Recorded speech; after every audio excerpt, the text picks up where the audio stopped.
You won't want to miss this. Before we jump in, hit subscribe, like this video, and drop a comment. Trust me, you'll be glad you did. The holographic interface of the orbital habitat flickered faintly as Cale Drennan adjusted the virtual layout of a modular living space. He leaned back in his chair, rubbing his temple as he zoomed in on the intricate details of air filtration vents. His fingers moved deftly through the air, manipulating the interface like a conductor leading a symphony. Yet no amount of precision could shake the feeling gnawing at his chest, a suffocating emptiness that grew with each passing day. The familiar chime of a notification broke his focus, hovering in his peripheral vision like an uninvited guest. Reminder: project submission deadline in 48 hours, the message read. Yeah, I know, Cale muttered to no one in particular. His voice echoed faintly, swallowed by the cold expanse of his apartment. For 3 years, Cale had lived in the sleek confines of a luxury smart module apartment, perched high above the neon sprawl of Neo-Vancouver. It had all the modern conveniences, a fully automated kitchen, dynamic holographic interfaces, and a panoramic view of the city skyline. Yet, despite its polished surfaces and cutting-edge features, the space felt more like a holding cell than a home. The skyline beyond his window glowed in harsh hues of pink and blue, advertisements reflecting on his sparse furniture. The city's vibrancy seemed to mock him, its perpetual buzz a cruel reminder of the connection and energy he lacked. Cale's gaze fell to the holographic model before him, the orbital habitat project meant for a consortium of off-world investors. It was his magnum opus, a design that could define his career. But lately, the project felt like just another task, a hollow goal devoid of meaning. He stretched his arms and glanced at the time. 3:13 a.m. Again. Another sleepless night, his third this week. Row, he called out to the silent room. Coffee. Silence. Cale winced, remembering his outdated residential household operations, RHO, unit had finally broken down a week ago. The AI had been his one constant, a reliable, if robotic, companion inherited from his late father. Now it sat lifeless in the corner, its LED interface permanently darkened. He sighed and shuffled to the kitchen. The automatic lights activated with cold precision, illuminating the sterile countertops. As he activated the manual coffee brewer, the window's serene cityscape abruptly changed, morphing into a vibrant advertisement. Cale groaned as the display filled with colorful animations of people playing with bizarre, shape-shifting creatures. Tired of coming home to emptiness, an overly enthusiastic voice boomed. Introducing the Arius Companion, the perfect biosynthetic pet designed just for you. The visuals shifted, showing cheerful families and professionals interacting with their companions. Small, furry creatures that glowed faintly and changed shape based on their owner's moods. Cale scowled. Window, disable ads. The system ignored him, as usual. The ad continued, each Arius companion is bioengineered for emotional compatibility, providing comfort, companionship, and connection tailored to your needs. Whether you're looking for a loyal friend or just a reason to smile, Arius is here for you. Cale shook his head as the display transitioned to a disheveled professional, a man who looked eerily like himself, coming home to a small, vibrant creature. The man's exhaustion visibly melted away as the companion leapt into his arms. Order now and receive 3 months of premium companion care at no additional cost, the voice concluded. Arius Corporation, because everyone deserves a friend. The window finally returned to its default cityscape, but the glow of the ad lingered in Cale's mind. He stared at his reflection in the glass, a pale, tired man with messy hair and 3 days of stubble. He looked like a shadow of the person he used to be. Shaking off the thought, Cale returned to his workstation. But as he settled back into his chair, the same ad reappeared, this time on his holographic interface. Oh, come on, he muttered, swiping it away. The ad wasn't finished. It popped up again on his tablet, then his refrigerator's display when he went to refill his coffee. Each time, the same vibrant visuals and cheerful slogans assaulted his senses. Cale gritted his teeth. Fine. I get it. You want me to buy your damn pet. He closed the intrusive ads and forced himself to focus on his work, but the silence of the apartment pressed down on him. Every keystroke, every breath felt amplified, echoing in the lifeless space around him. By the time he submitted his designs, with only minutes to spare, Cale found himself staring at the Arius companion ordering page. His finger hovered over the purchase button as he debated with himself. "This is ridiculous," he muttered. "I don't need a pet. I don't even like pets." But the silence of his apartment felt louder than ever. His gaze drifted to the dormant RHO unit in the corner, a reminder of how empty his life had become. "It's just for the company," he rationalized. "Something to fill the void." Scrolling through the options, Cale selected the most basic model, a low-maintenance companion with minimal interaction requirements. He deliberately avoided the shape-shifting premium models, opting instead for a small, unobtrusive design. With a reluctant sigh, he approved the payment. A confirmation flashed across his screen. Delivery in 3 to 5 business days. "What am I doing?" Cale muttered, closing the order page. 4 days later, Cale paced the length of his apartment, his anxiety mounting as he checked the delivery status every few minutes. He'd received a notification an hour ago that his package was out for delivery, but there was no sign of it. Finally, his tablet chimed, and Cale lunged for it. Building management notification. Package delivered to your door. Please confirm receipt within 4 hours. Cale rushed to his apartment entrance. The door slid open to reveal a sleek, white capsule hovering just above the ground. It was larger than he'd expected, nearly the size of a small refrigerator. The Arius Corporation logo, a glowing spiral, was emblazoned on the side. "That's bigger than I thought," he muttered, circling the capsule cautiously. Guiding the floating container inside, Cale positioned it in the center of his living room. The capsule's surface was smooth and featureless, save for a small control panel and a glowing seam around its circumference. Pulling up the instruction manual on his tablet, Cale reviewed the setup process. Step 1. Place in an open area. Ensure at least 3 meters of clearance. Step 2. Press the activation sequence on the control panel. He followed the instructions, tapping the sequence into the panel. The capsule emitted a low hum, and a soft voice announced, "Welcome to your Arius companion experience. Please stand back as your companion acclimates to its new environment." The seam around the capsule glowed blue, and a faint hissing sound signaled the release of a vacuum seal. Cale stepped back as the top half of the capsule lifted, releasing a plume of mist. His heart raced with anticipation. The creature he'd ordered was supposed to be small, unassuming, something to occupy the corners of his otherwise sterile existence. But as the mist cleared, Cale's breath caught in his throat. The figure that stepped out of the capsule was not the companion he'd ordered. Cale blinked, unable to process what he was seeing. The figure stepping out of the mist was tall, easily 6 feet, with cobalt blue skin that seemed to shimmer faintly under the cold light of the apartment. Bioluminescent patterns pulsed along her arms and legs, glowing softly like waves lapping against the shore. Her silver hair flowed down her back, and her eyes, large and glowing lavender with slit-like pupils, locked onto him with a strange intensity. Cale stumbled backward, nearly knocking over the capsule. His heart raced as adrenaline flooded his veins. "What the hell? Who are you?" The figure tilted her head, studying him. Her movements were fluid, almost unnervingly so, like water flowing through space. When she spoke, her voice was melodic but layered with a resonance that felt alien. "You are Cale Drennan," she said. It wasn't a question. Cale felt his knees go weak. "Yeah, I'm Cale. What are you? You're not supposed to be here.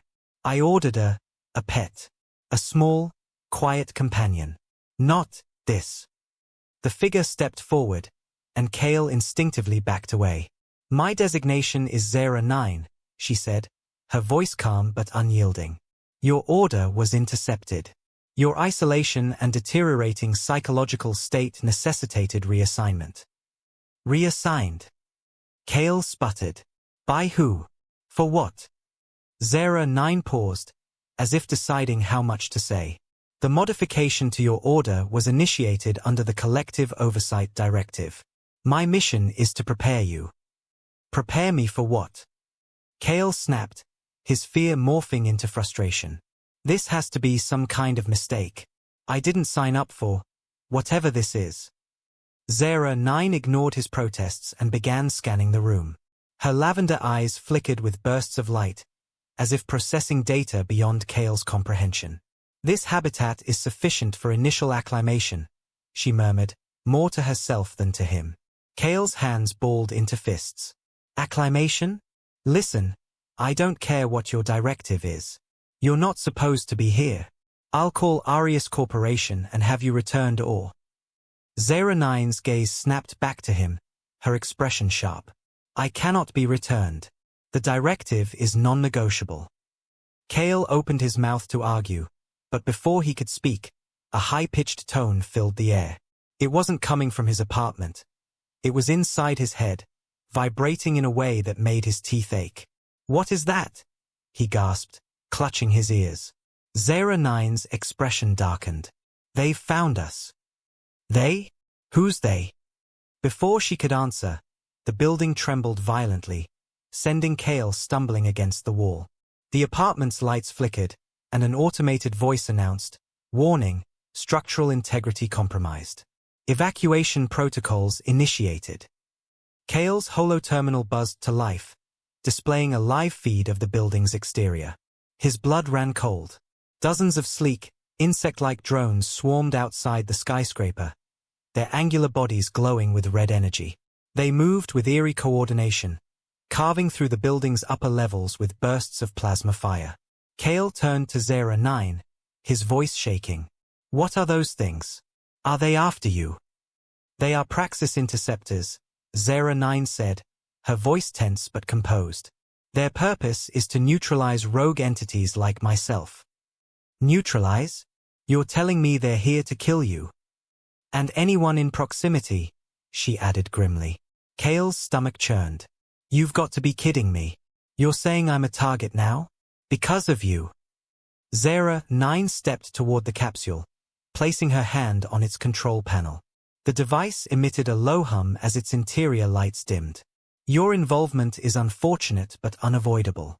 If you wish to survive, you must follow my instructions. Kale's head spun. Less than 10 minutes ago, he'd been contemplating his empty existence. Now, he was apparently the collateral damage in some alien conflict. The building shook again, and a deafening crash echoed from the floor above. Dust and debris rained down from the ceiling. Fine! Kale shouted, his survival instincts kicking in. What do we do? Zara 9's eyes flickered as she scanned the room. This apartment is no longer secure. The interceptors will breach within minutes. We must relocate to a safer position. Relocate where? The streets? The drones will tear us apart. I can shield us temporarily, Zara 9 said, moving to the door. But only if you trust me. Kale hesitated, his mind racing with doubts. Could he really trust this alien being? She'd already dragged him into a life-or-death situation he hadn't asked for. But as another explosion rocked the building, the choice was made for him. Okay, he said, swallowing his fear. Lead the way. Zara 9 nodded and extended her hand.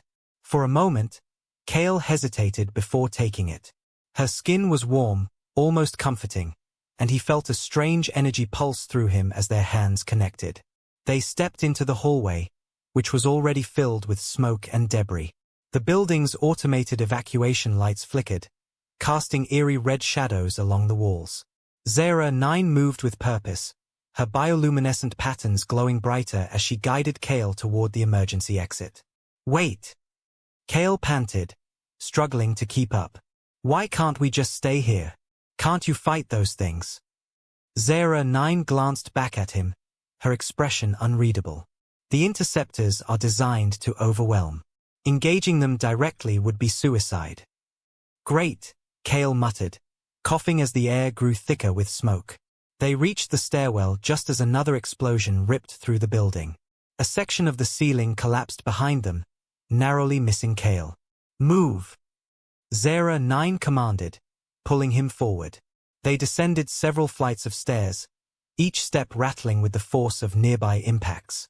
Kale's legs burned, but adrenaline kept him moving. "Where are we even going?" he demanded between gasps. "To the maintenance levels," Zera 9 replied. "There's a transport access point we can use to escape the building." "Transport access? Like a shuttle?" "A service crawler," she clarified. "It's slow but heavily shielded. It will provide temporary safety." Kale groaned. "I can't believe this is happening." When they finally reached the maintenance level, Kale's heart sank. The drones had beaten them there. A swarm of Praxis interceptors hovered near the access point, their red-lit bodies casting ominous shadows across the room. They emitted a high-pitched whine, their weapons glowing with deadly energy. "We're screwed," Kale whispered. Zera 9 stepped in front of him, her bioluminescent patterns flaring brightly. "Stay behind me." "What are you going to do?" "Improvise," she said, her voice laced with determination. Kale watched in stunned silence as Zera 9 raised her hands. A field of shimmering light erupted around them, forming a translucent barrier. The drones immediately reacted, their weapons firing in synchronized bursts. The plasma bolts struck the barrier, creating ripples of energy but failing to penetrate. "Move toward the crawler," Zera 9 instructed, her voice strained. "I can't hold this for long." Kale didn't need to be told twice. He sprinted toward the transport, ducking as debris fell from the ceiling. The crawler, a bulky, armored vehicle, stood at the far end of the room, its hatch partially open. As Kale climbed inside, he turned to see Zera 9 holding her ground. Her barrier flickered as the drones intensified their assault. "Hurry!" Kale shouted, reaching out to her. With a final burst of energy, Zera 9 dissolved the barrier and dashed toward the crawler. She leapt inside just as the hatch sealed behind her. The crawler's engines roared to life, and Kale collapsed into a seat, his chest heaving. "What now?" he asked, his voice trembling. Zera 9's glowing eyes met his. "Now we run." The crawler's engines hummed, a deep, resonant vibration that Kale could feel through his seat. Outside the reinforced viewport, the maintenance tunnel stretched into shadowed infinity, its walls lined with rusting conduits and flickering emergency lights. The vehicle was slow but steady, each clunk of its heavy tracks reverberating like a heartbeat. Kale leaned back, his chest heaving as he tried to catch his breath. His eyes darted to Zera 9, who was seated across from him.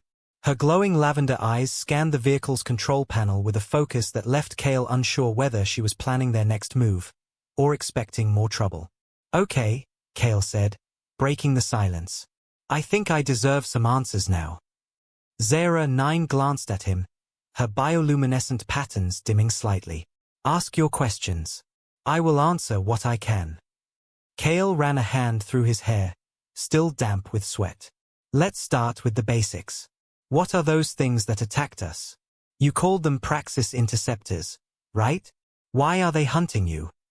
"They are biomechanical enforcers created by the Praxis Syndicate," Zera 9 said. "The Syndicate functions as a galactic regulator, ensuring compliance with a set of interstellar directives. Any entity deemed a threat to their control is eliminated." Kale frowned. "And you're one of those threats?" "Yes." "Why?" Zera 9 hesitated, as if weighing her words carefully. "My original purpose was to serve as an envoy, a bridge between advanced civilizations and less developed species like yours. I was tasked with facilitating peaceful integration, ensuring that your world would not face annihilation when it inevitably encountered the galactic community." "Annihilation?" Kale repeated, his voice rising. Zera 9 nodded solemnly. "The galaxy is vast, Kale, and it is not kind. Many advanced civilizations view emerging species as threats to be neutralized. Earth has been fortunate. Its relative isolation has kept it hidden. But that isolation is ending." Kale leaned forward, his pulse quickening. "So, you were sent here to help us? Why would anyone want to stop that?" "The Praxis Syndicate operates under a doctrine of control," Zera 9 explained. "They do not believe in peaceful integration.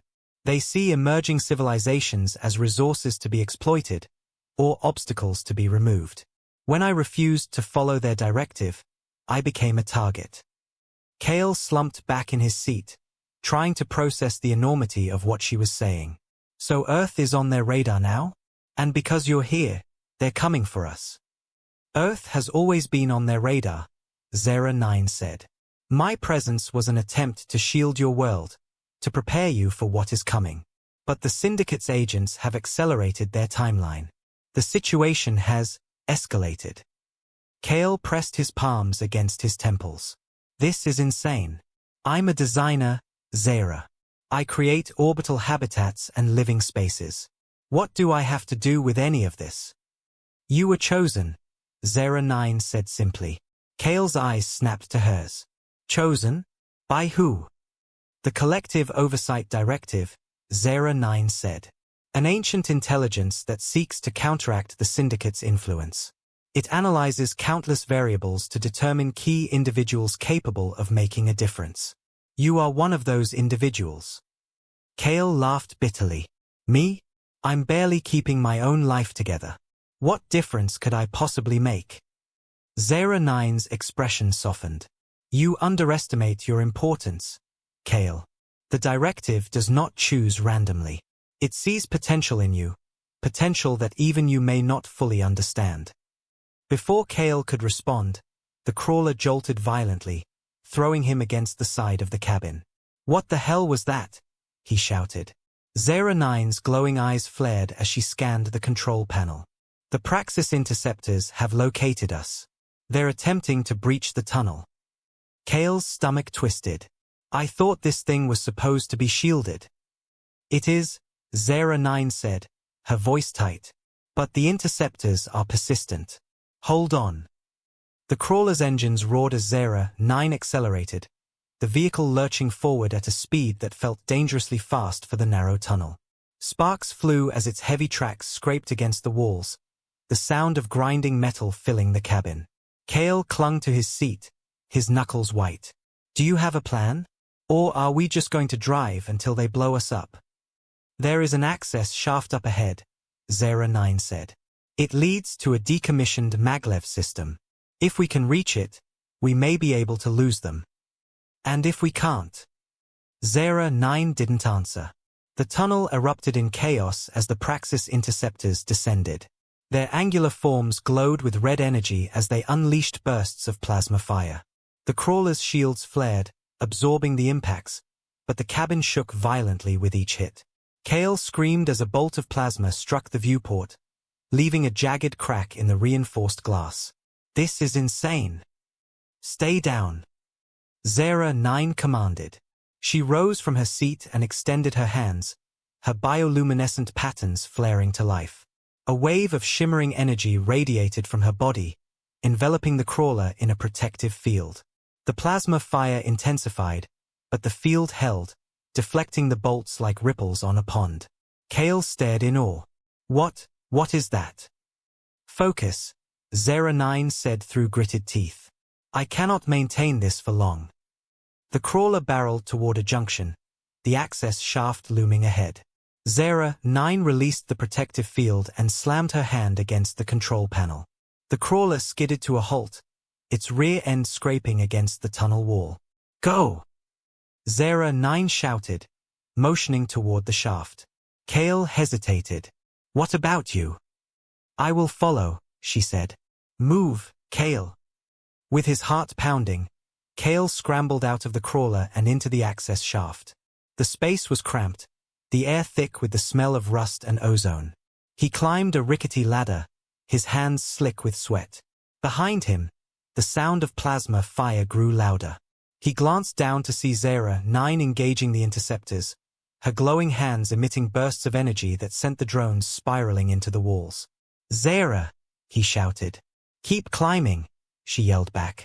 Kale gritted his teeth and continued upward, his muscles burning with effort. Finally, he reached the top of the shaft and pulled himself onto a narrow platform. Moments later, Zera 9 leapt onto the platform beside him, her breathing labored. We must keep moving. Kale nodded, too exhausted to argue. The platform led to a cavernous chamber, its walls lined with the remnants of an ancient maglev system. Massive rails stretched into the darkness, their surfaces corroded with age. "What is this place?" Kale asked. "An abandoned transit hub," Zara 9 said. "It was decommissioned decades ago. The Syndicate will have difficulty tracking us here." Kale slumped against a wall, his chest heaving. "So what now? Do we just hide here forever?" "No," Zara 9 said firmly. "We must reach the surface and find a way to contact the directive. They will provide the resources we need to resist the Syndicate." Kale laughed bitterly. "Resist? You're talking about fighting an interstellar army. How are we supposed to do that?" Zara 9 placed a hand on his shoulder, her touch steady and grounding. "One step at a time, Kale. Survive first. Fight later." Kale met her gaze, the weight of her words sinking in. He didn't know if he believed her, but for now, she was his only hope. The dim, cavernous chamber enveloped Kale and Zara 9 as they pressed onward, their footsteps echoing in the hollow silence. The remnants of the maglev system stretched into shadowy infinity, rusted rails and fractured conduits hinting at a forgotten past. Despite the brief reprieve from the drones, Kale's heart pounded, his mind racing with unanswered questions and a growing sense of dread. "How far do we have to go?" Kale asked, his voice breaking the eerie quiet.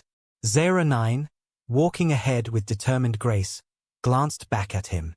Her bioluminescent patterns flickered faintly, a sign of her waning energy. "The Syndicate will not stop. We need to reach the upper maintenance levels and find a way to contact the directive. Without their intervention, survival is unlikely." Kale scowled. "Great. More life or death stakes. How exactly do we contact this directive? A space phone? Some kind of beacon?" Zara 9 paused, her glowing lavender eyes narrowing. "The directive left a hidden relay within your orbital habitat designs. You unknowingly encoded the access key during your work." Kale froze mid-step. "What?" "Your creative output was monitored and influenced by the directive," Zara 9 explained. "You've embedded a frequency into your designs that can establish contact with their network. The Mars colony investors' interest in your project was not coincidental." Kale's mouth fell open. "You're saying I've been some kind of intergalactic pawn this whole time?" "Not a pawn. A catalyst," Zara 9 corrected. "Your designs were chosen for their ingenuity and adaptability. The directive believes you have the potential to spark change." Kale shook his head. "This is insane. I didn't ask for any of this. I was just trying to do my job, live my life, and now I'm supposed to spark change? I can barely keep myself together." Zara 9's expression softened. "It is precisely because of your struggle that you were chosen. You know what it means to endure. That resilience will matter more than you realize." Kale wanted to argue, to deny her words, but deep down, he knew there was no turning back. The drones had made that abundantly clear. "Fine," he said reluctantly. "Let's get to this relay. But don't expect me to suddenly turn into some galactic hero." They moved deeper into the maintenance levels, navigating the labyrinth of abandoned machinery and crumbling infrastructure. The air grew colder, carrying the metallic tang of rust and decay. Zara 9 led the way, her glowing patterns illuminating their path like a living torch. As they approached a long, narrow corridor, a faint hum reached Kale's ears. He froze, his body tensing. "Do you hear that?" he whispered. Zara 9 nodded, her lavender eyes narrowing. "The interceptors are scanning the area. They have likely detected residual energy from my field projection." Kale's stomach churned. "And here I was hoping they'd given up." "They do not give up," Zara 9 said grimly. "Stay close to me." They crept down the corridor, the hum growing louder with each step. The flickering lights cast shifting shadows along the walls, amplifying Kale's unease. Suddenly, the corridor opened into a massive chamber, a control hub lined with broken monitors and dormant machinery. "This is it," Zara 9 said, her voice steady but urgent. "The relay is hidden within the central console." Kale looked around, his anxiety spiking. Let me guess. It's not as simple as flipping a switch, is it? No, Zera 9 admitted.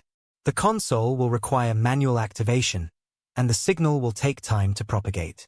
We must hold this position until the process is complete. Kale swallowed hard.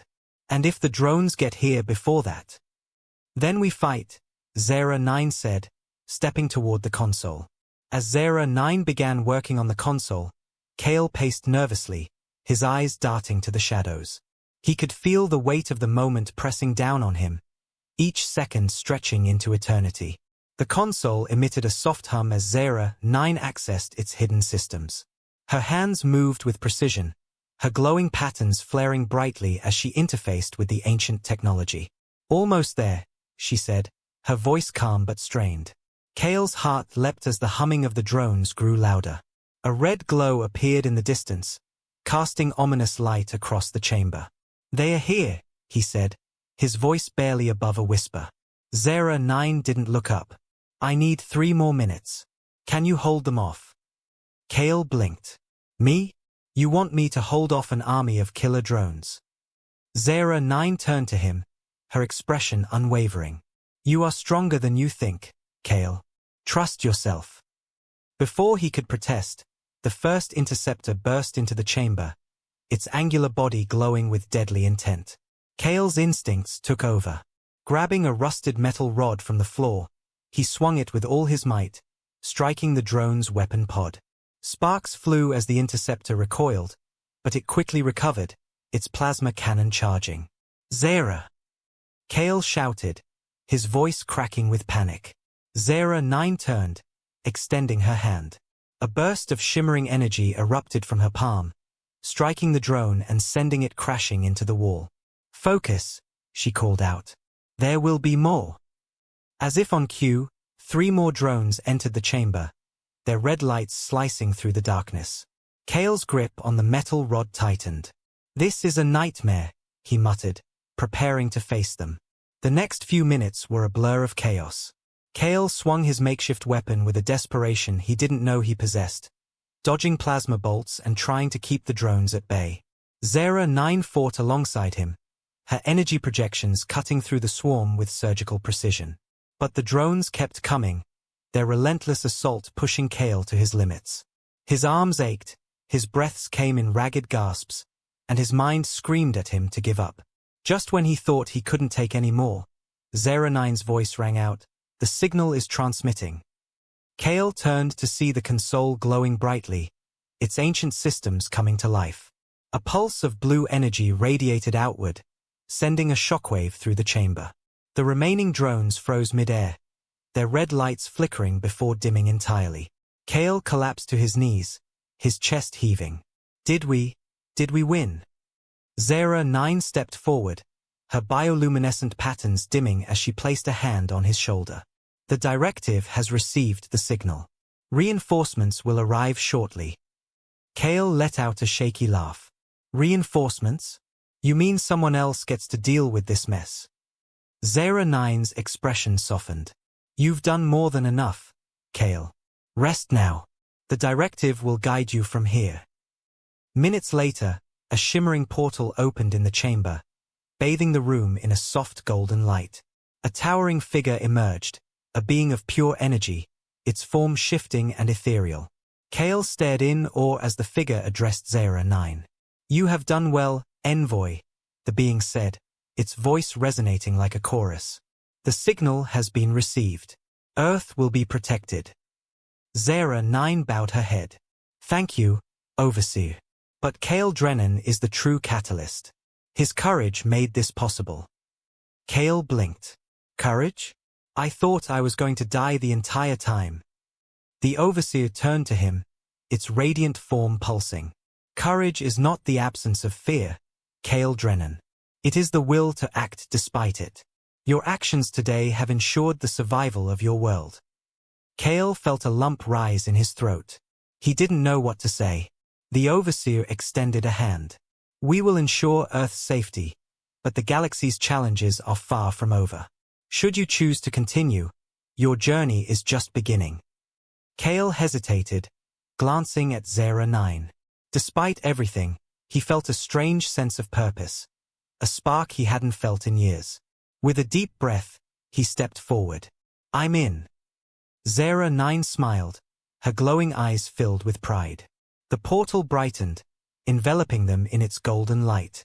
And as they stepped through, Kale couldn't help but wonder. Had he finally found his place in the universe?